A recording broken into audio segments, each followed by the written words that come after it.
everyone, welcome to week 22 of the Guitar Quest live stream lessons. Hope you're all keeping well. So before we get started, as usual, what we're going to do is just make sure we've got all other things turned off. So if you've got any emails or social media or anything like that, so if we turn those off or mute them or whatever, just so that we get our uninterrupted half an hour of guitar playing, and that's really what we're after. If you have any questions, please pop them in the chat if you're watching it live, or if you're watching this at a later date, then you can put a comment in the comment section underneath the video. Any kids watching, I'd suggest that there's an adult in the room just to help guide you through any bits and pieces that you may find tricky. But otherwise, that's pretty much it. So we will carry on sort of as we always do, really. So we've got our warm-up exercise and go over a few of the exercises that we covered last week, and then we will try and get on to something new. So let's get started. First thing we're going to do is check our tuning. So I'm going to play, just going to move back a little bit actually, just so you can see the guitar better. So bottom E string, so just try and make sure it sounds the same as this, and if you need to adjust it, it'll be this peg here closest to you. Okay, so this is bottom E.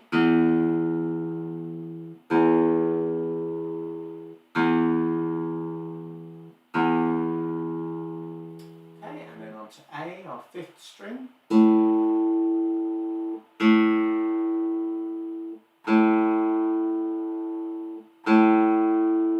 And then on to D, which is the fourth string.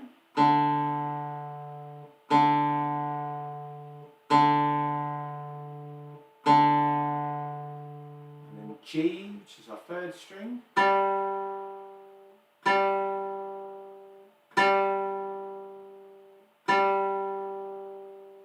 B, our second string. And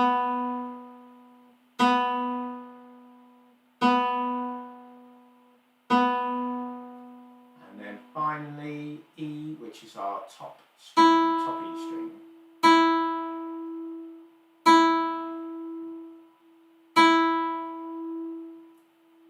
Okay, so there are strings. Remember just to double check your posture. We talked about this before, so just make sure that's all good. Try and make sure that neck of the guitar isn't angling down at all. We want to keep that nice and upright. As we're playing, we want to try and avoid that guitar slipping forward, even though it makes it easier to see the frets and notes. If you do have to do that, that is okay. Just know that you're aiming to get it back a bit more upright, and playing all becomes so much easier after that. But I do appreciate it does take time to get to that point. So just do the best you can, really. So. Okay, so we're going to start with a warm-up. I think we're going to go with exercise 8 today. I can't remember if I said exercise 11 last week or possibly exercise 8. So we're going to go with 8 and we'll do number 11 again anyway. So, okay, so after 4, when you're ready, and remember with our left hand we're going to go one finger per fret. So when we're playing at the 3rd fret, with the 3rd finger. When we eventually get to a note, the 2nd fret with the 2nd finger, and finally when we get to that top C there, we'll be playing that with our 1st finger. Then on our right hand, or our plucking hand, we're going to use our index and middle fingers, try and alternate those as best we can. And that's pretty much it, really. So here we go. So after 4, so 3, 4.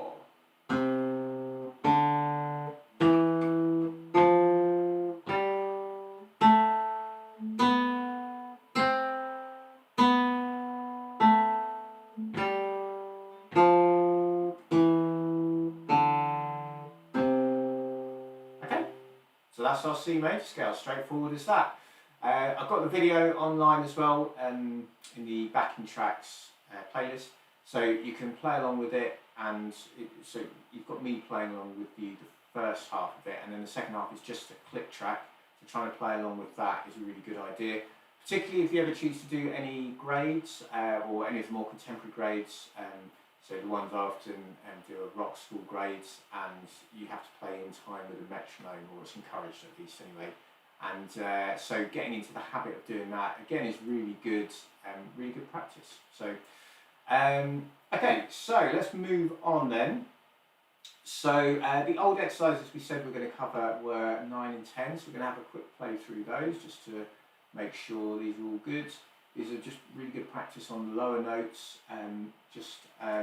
because, well, they're newer notes and we need to get good at them. So what you probably find is you're much more comfortable with the notes on here around the sort of first, or the top 3 strings rather, and these notes on the lower strings perhaps a little bit less confident. So that's, you just want to try and build that confidence up there. So, so in terms of structure, number 9, well, and number 10, because they form a duet, we play the first line twice, and then we play the second line, and then finally the third line, and then we finish. So here we go with number 9, the drawbridge. This is page 8 of Guitar Quest 2. So after 4, here we go. So 1, 2, 3, 4.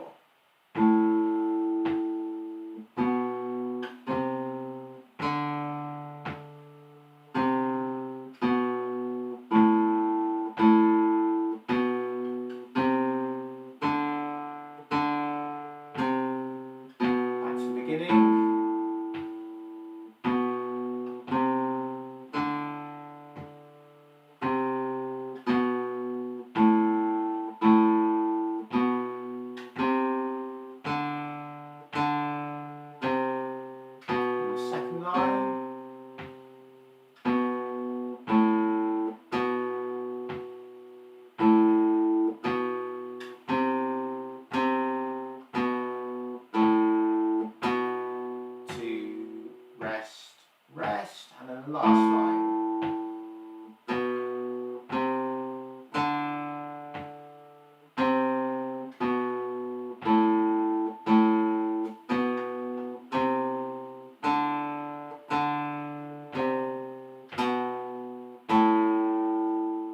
Okay, so that is the drawbridge. We've played that one before, so hopefully you've been practicing it over the last couple of weeks, and hopefully that felt relatively comfortable. Obviously, if it didn't, it just requires a little bit more practice. As I've mentioned probably numerous times now, it all just boils down to practice. So you keep putting the time in, and you will get better as long as you're applying the right kind of principles and that. So.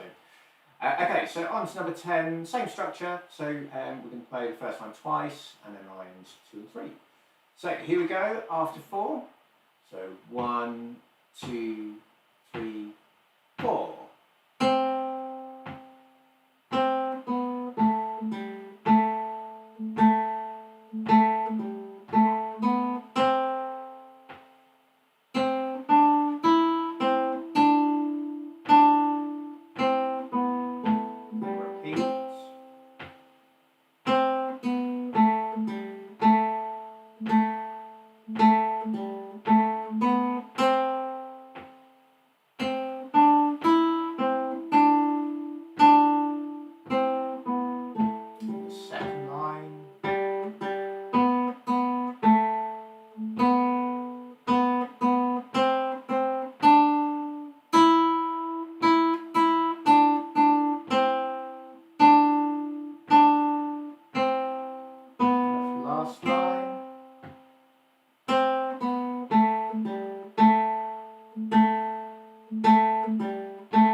And then we stop there. So that's those two.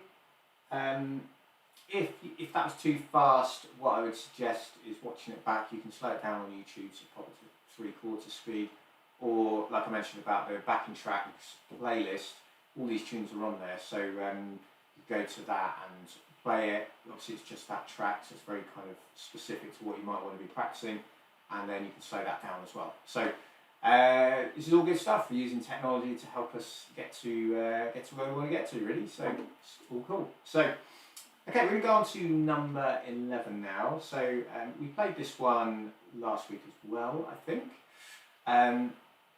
So let's just looking at the notes. Really, it's the same notes really as the drawbridge. So we'll just take it away. Just watch out for the DC Alfine. Hopefully you remember that is that as you get to the end of the second line there, you get that DC Alfine instruction. So it means we go back to the beginning, which is the DC part, and then Alfine to the word fine or fine, and that's our ending. So DC, back to the beginning, Alfine until the word fine. So, or fine, I should say.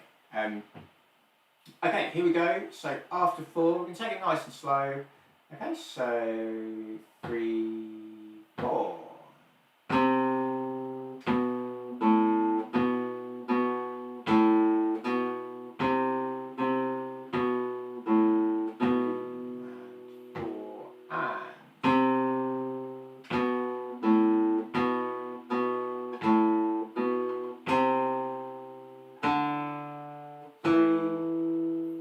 Second line.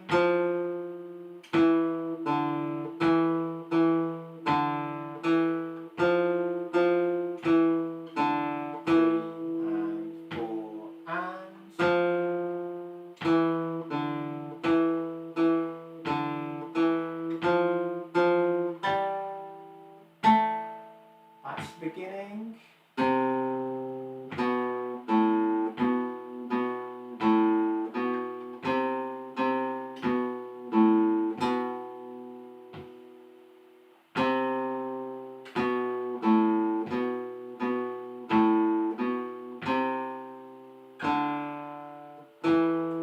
That's where we're going to finish.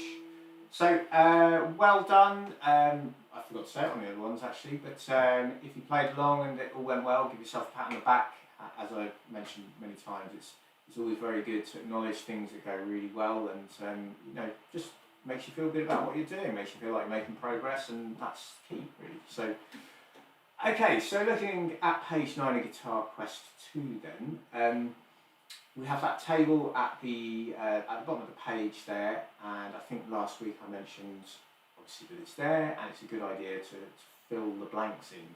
So with the note A, well, in fact all 3 of them, they're all on the 5th string, so it's just trying to remind yourself, you know, where do I find these notes? So just to go over it, A is the open string, B is at the 2nd fret, which would be at this one, and then C is at the 3rd fret. So all those answers are within Guitar Quest 2 on previous pages. So if you thought it was any different, perhaps just have a revisit of, you know, earlier pages in the book, just to double check, and you know, you should see that what I've said is right. And if you've got anything other than that, then you just need to, again, just a little bit of, you know, revisiting and that kind of thing. So okay, great stuff. So let's move on. So when we go on to exercise 12, we've got a minor scale. So we had one earlier in the book. It was a C major scale, and as I mentioned, scales are kind of fundamental building blocks of music. So the A natural minor is kind of the equivalent minor scale of the major scale, if that makes any sense.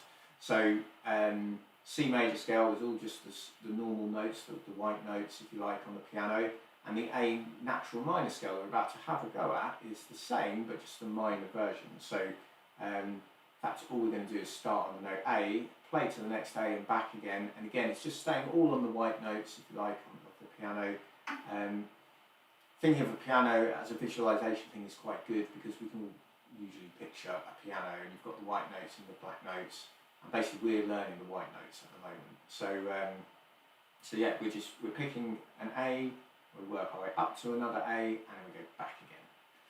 So the first A then that we're going to play is the 5th string, and then we're going to work our way up to the A on the 3rd string at the 2nd fret, playing all the notes we've already learned.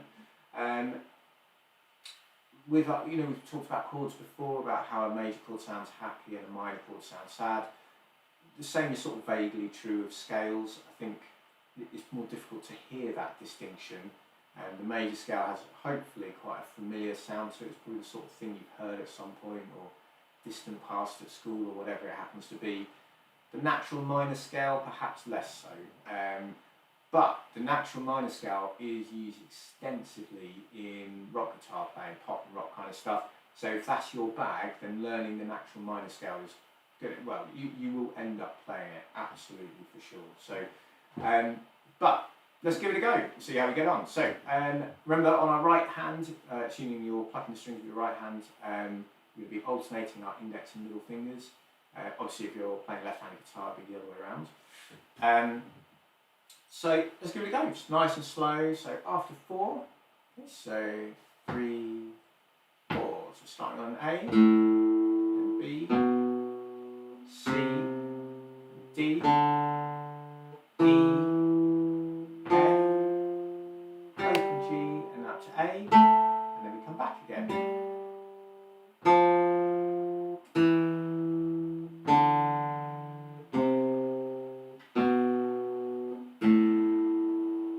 And that's it. And that's our, again, just one of the sort of fundamental building blocks. So if you ever decide you want to write some music or something like that, then knowing your major and minor scales is going to be extremely important. So, okay, let's try it one more time. So here we go. After 4, just checking on the right string. Okay, so 3, 4. A, B, C, D, E, F, G, A, G, F, E, B, C, E, A.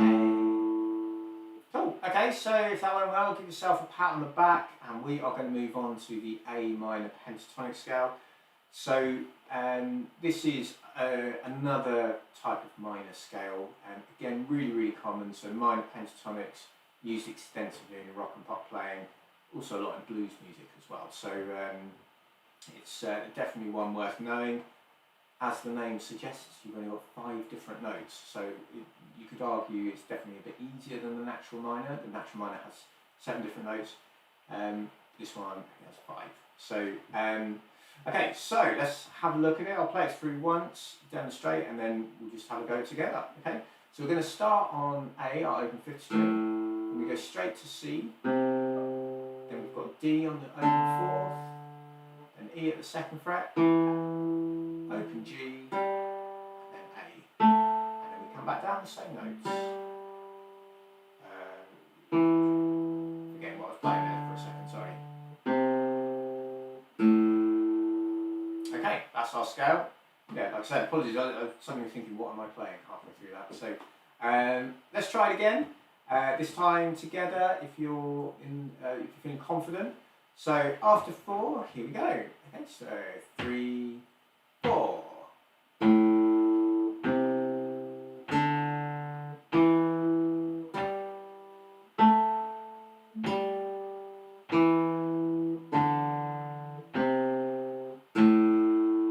Okay, and that is the minor pentatonic scale. So again, really important one to learn.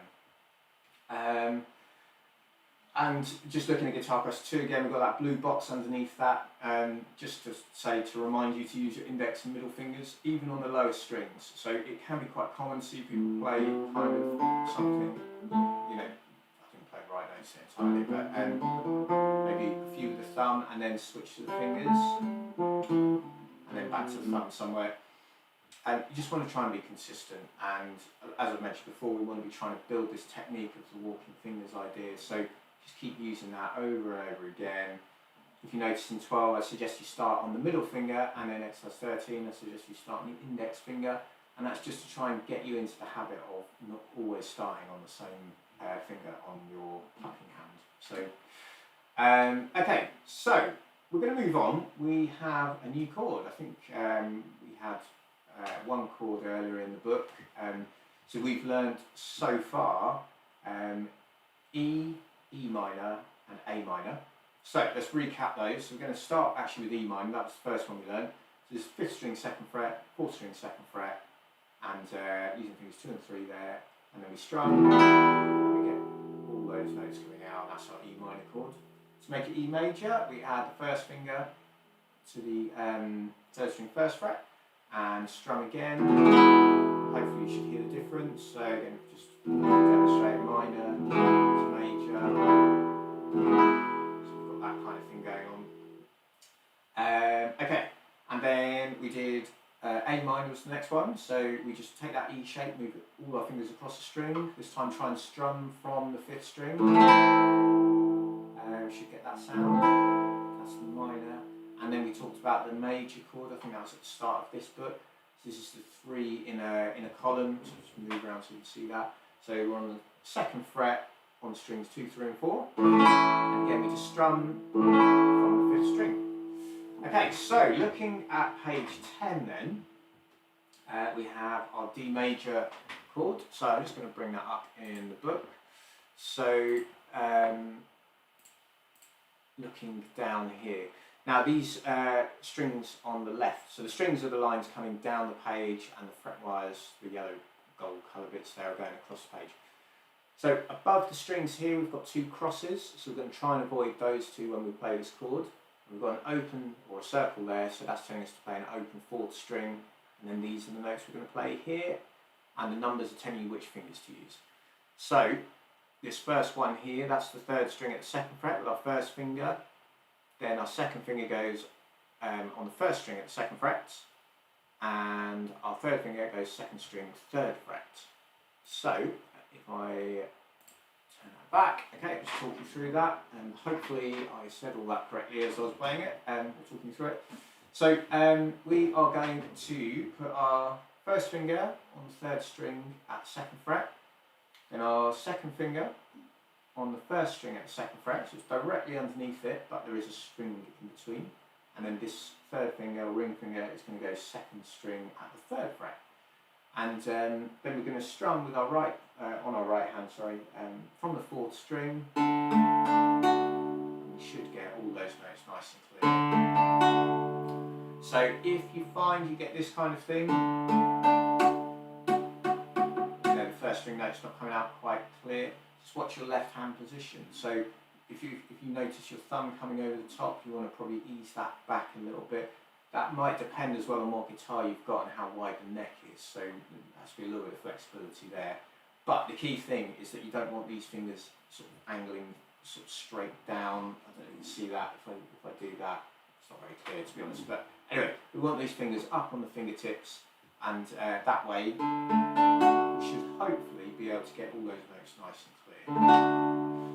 So that is that's our new chord to have a go at. So if you look at page 11, or in Guitar Quest 2, we have 4 empty chord boxes. So what I'd like you to do is to write in each of the chord shapes there, really just as a reminder. So you've got your E minor, E major, A minor, then A major. Don't forget to write in which fingers to use and which strings to, open strings, which ones to avoid, that kind of thing. And then we're going to, in the second, we're going to have a go at another tune which is going to have some chords, including the D chord, for us to get stuck into. So before we get to that, also looking on page 11, we've just got a recap of the notes that we've learned, because we've covered quite a lot now. So we've got all the notes we're going to learn on strings 1, 2, 3, 4 and 5. There's a couple more to go on string 6, which we haven't talked about yet, but we will get onto those soon. So yeah, think of page 11, because we've got those recaps there. It's worth just, I don't know, you could even put a little marker in the page, so if you're on another exercise, you're like, I can't remember what that note is, you can just quickly drop onto page 11 and it will just remind you where do you find the notes. So again, actually, if I just bring the page up just to talk you through it, just as a couple of reminders. So when we get the number in the circle, that's the string. So we've got G and A here, so that's telling us they're on the 3rd string. 0 is an open string, 2 is the 2nd finger. Because we're doing a 1 finger per fret type approach, that also means it's going to be the 2nd fret. So on the 2nd string, we've got open B, C at the 1st fret, D at the 3rd fret. And then as we come onto the 1st string here, and the dotted line indicates it's for all 3 of these notes, you've got E, F and G, so the open 1st and 3rd frets. And then the same kind of thing down here, so we've got string 6 is our bottom E string, string 5 and the dotted line for A, B and C there, and then string 4 for D, E and F, and I've just put G in again at the end there, which is our open 3rd string. So Let's turn the page so we get onto something new. So I appreciate, obviously, as we progress, things get a little bit more difficult. So we're not kind of flying through the exercises quite as fast as perhaps we did in Guitar Quest 1. But we just want to make sure we're getting this sort of solid foundation, really. So, okay, so we're going to have a look at number 14, fair chord. Now, number 15 is the one that's going to have the chord backing, which we're going to come on to next week, which is why we talked about D today. So in terms of like practicing D, in this particular song, we're going to be changing between D major, I should say, A major, and then there's an E minor as well. So you could have a go at exercise 15, obviously, if you want to. But otherwise, just trying to practice those changes. Any of the chords really would be good. We just want to try and get those fingers down for D, so that when we come to that exercise next week, hopefully we're all good. But let's have a go at number 14. So this is kind of just a mixture of everything we've learned so far, really. There's more of a focus on the lower notes, but not exclusively like some of the previous exercises. So, so in terms of the structure, we play to the penultimate bar, then we've got our repeat marks. We go back to the beginning, and then play it again, and then include the final bar. Other than that, there's a few timing bits to watch out for. We've got minims, which are 2-beat notes, crotchets are 1-beat note, and some quavers in there. So quaver is a half a beat, 2 quavers together make up 1 beat. You can use the word T for the crotchets and coffee for the quavers. The minims, you could say T and then count 2 if you wanted to.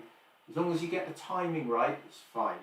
You might prefer just to count 1, 2, 3, 4, and where you've got the quavers at the ands. So for example, the first bar would be 1, 2, 3, 4, and 1, 2. So as long as you get the timing right, it's all good. Whatever method works for you. So, okay, so let's give it a go. So I'll count us in. So good luck if you're going to join in. Otherwise, this is going to be the main one for us to practice next week. So, okay, here we go. So after 4, so 1, 2, 3, 4. 2, 3.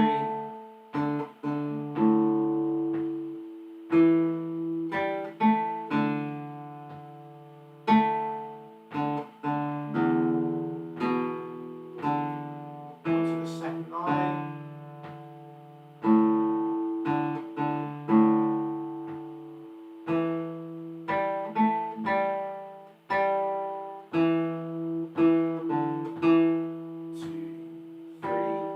Back to the beginning.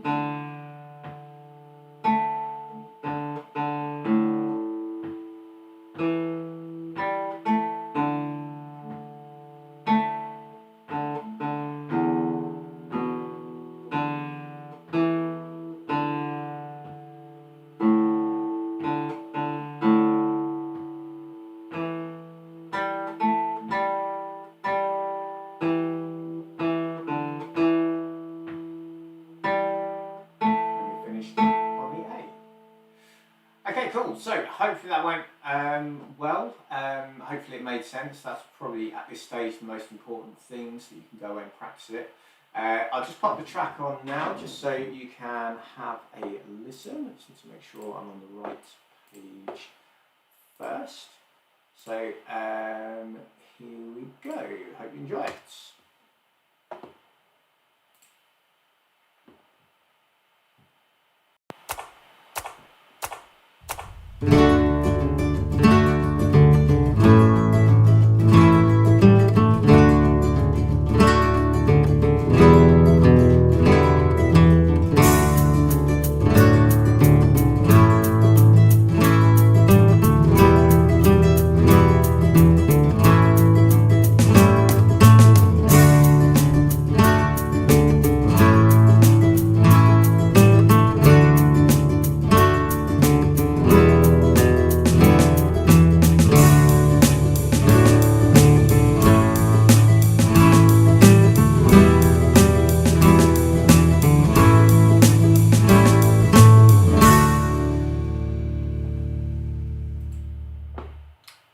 Okay, cool. So that's the track. So number 14, fair chords. So I hope you enjoy it. I should have mentioned as well, in terms of which fingers to use on the right hand, it's not that crucial, I suppose. I would probably lean more towards the thumb, just because the notes are more associated with the lower strings rather than the higher strings. But you could play it finger style, I suppose, if you wanted to. But yeah, instinctively I would go more with the thumb. So, okay, and that is where we are going to finish up for today. So what we're going to do is just, well, a little bit of a recap of what we're going to practice. So we've got a few new exercises to have a go at. So I would suggest we make exercise 11 the warm-up. So that's Cirrus on page 9. And then the new exercises to have a go at are exercise 12 and exercise 13. They were our minor scales. I can't remember if I mentioned, I didn't demonstrate or didn't play the backing tracks of those like on the live stream here, but on the the backing track playlist, those exercises are in there. You know, they are just a scale, there's not a lot going on, so feel free to have a listen if you're not quite sure how they should sound or anything. But unlike the other tunes where there's more timing and things, so you know, you should hopefully be alright with those. Okay, and so then we move on to number 14. So, and the D chord, not forgetting the humble D chord. So, yeah, so we're going to recap. So warm-up is number 11, and then we've got exercises 12, 13, D major chord, and exercise 14 to have a go at this week. If you've got any questions, as I mentioned, please feel free to pop them in the chat. I'll be hanging around for a few minutes afterwards, or otherwise put them in the comments below if you're watching this not in live time, as it were. Other than that, we'll be just moving on to some new stuff next week. We'll be practicing that D chord. There's an exercise to focus on that. And yeah, a couple of other exercises to get stuck into. So that's pretty much it. So if you enjoyed the video today, then please do give it a thumbs up. If you're enjoying the lessons, please share them around with other people and let them know so they can get involved and that kind of thing. I will send a link for next week's lesson round as usual on Thursday morning, and we will go from there. So, very best luck with the practice. Remember, we'll be practicing ideally every day, but I'm pretty sure that's not necessarily possible, so perhaps 4 or 5 times a week. So keep going with that, and I will look forward to seeing you all next Thursday. Okay, take care then. Bye-bye.